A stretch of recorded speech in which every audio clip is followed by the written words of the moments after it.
ይለውጥ ይመስል የሆነ ተአምር የሆነ ነገር ነክቶ አጋጣሚ ፈጥሮ ህይወታቸውን ይለውጥ ይመስል ከእነሱ ውጭ የሆነ ኃይል የእነሱን አለማወቅ የእነሱን ነገሮችን የሚረዱበት መንገድ የሚያሻሽል ውጫዊ ነገር ያለ ይመስል ያንኑ አምና የሰሩትን ነገር ደጋግሞ ይነኩታል።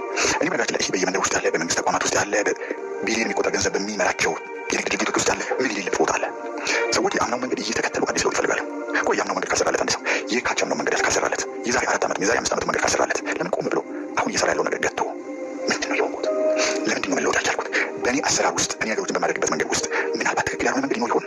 ፍላጎቴንና የፍላጎቴን ውጤት የሚያለያይ የሚያጣርስ ያልገባኝ የሆነ ነገር ይኖር ይሆን ብሎ ቆም ብሎ አይጠይቅም። ሰው እንዴት 2 ዓመት 3 ዓመት 4 ዓመት ግግም ብሎ ያሰራው መንገድ እንዴት ይከተላል? በእኛ የዩቲዩብ ቪዲዮች በታች ብዙ ሰዎች ባለፈው 1 ወር ውስጥ በተደጋጋሚ የጠየቁትን ጥያቄ ይውላሽ ህይወቴን ለመለወጥ ያልሞከርኩት ነገር የለም። ያንተን ቪዲዮች አዳምጫቸዋለሁ፣ ግን የሚገርመኝ ነገር ምንም ባደርግ ምንም ቦታ ቦርድ ህይወቴን መለወጥ አልቻልኩም። ምን ባደርግ ነው የሚሻለኝ?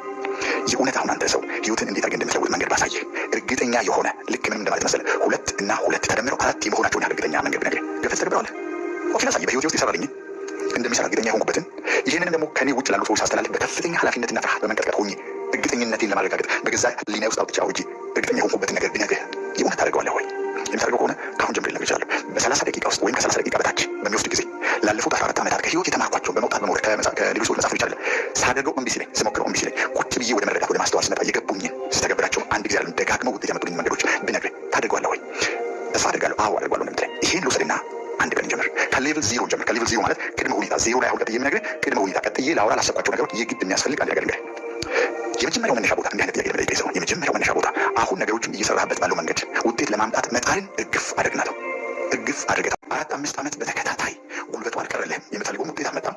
የሞኝ ግግምና ሆን አይደል አንተ ደጋግመህ የምታደርገው ነገር እግፍ አድርጋቸው እናቷቸው ከባዶ ሜዳ ጀምር።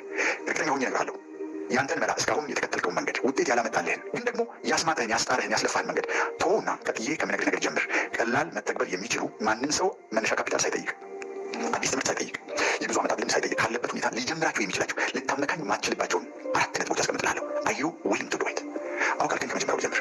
በህይወትህ ውስጥ ለውጥ ማምጣት ከፈለግ በልብህ ውስጥ የሚያሞቅህን ነገር አውጥተህ በውጭ በኩል ወደ ውጤት መለወጥ ከፈለግ ወደ ተሳካ ግብ እውን ወደ ሆነ ራዕይ ያንተን ህይወት አልፎ የሌሎች ሰዎችን ህይወት ወደሚነካ ነገር መለወጥ ከፈለግ የመጀመሪያው ከዚህ ከሰማበት ደቂቃ ጀምሮ የምታቆመው አንድ ነገር ማሳበብ ነው።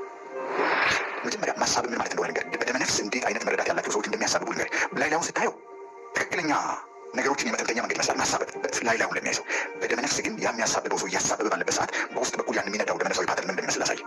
አንድ ሰው ቆይ ስንት ዓመት ሆነ ስራህን ትተህ አሁን የምትሰራውን ትተህ ለብዙ ሰዎች አገልግሎት የሚያመጣ ብዙ ሰዎችን የሚያገለግል ለአንተ ደግሞ ብዙ ምርት የሚያስገባልህ እያስደሰተህም እየፈተነህም እያሳለፈህም ህይወትህን እያሳደገው የሚሄድ በአንድ በኩል፣ በሌላ በኩል ደግሞ የብዙ ሺህ ሰዎችን ህይወት የሚያገለግል ነገር ለመፍጠር ማማት ከጀመርክ ስንት ዓመት ሆነ ብላችሁ ስጠይቁት ምናልባት